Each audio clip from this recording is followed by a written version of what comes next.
Après 9 semaines d'enquête sur l'UNRWA, mandatée par l'ONU, l'ancienne ministre française des Affaires étrangères est formelle.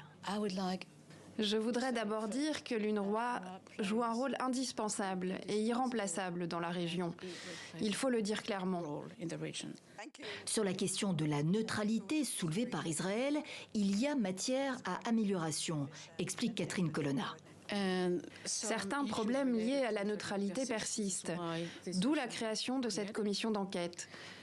Je pourrais citer par exemple des cas d'employés exprimant publiquement leurs opinions politiques, de livres scolaires au contenu problématique venant du pays hôte et utilisés dans certaines écoles de l'UNRWA, de syndicalistes politisés proférant des menaces contre l'encadrement de l'UNRWA et perturbant des opérations humanitaires.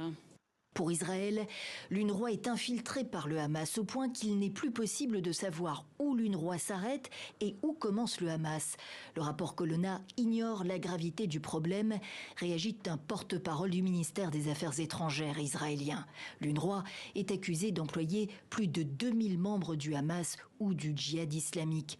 Mais aucune preuve n'a été apportée jusqu'ici à ce sujet, note Catherine Colonna.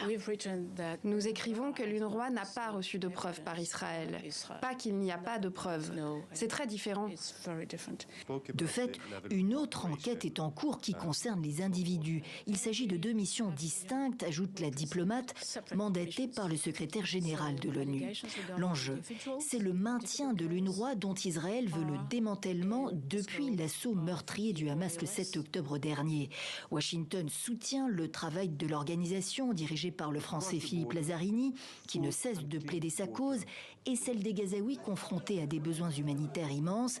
Les États-Unis font partie cependant des pays qui ont suspendu leur contribution financière. L'UNRWA a de quoi tenir jusqu'en juin, selon l'ONU.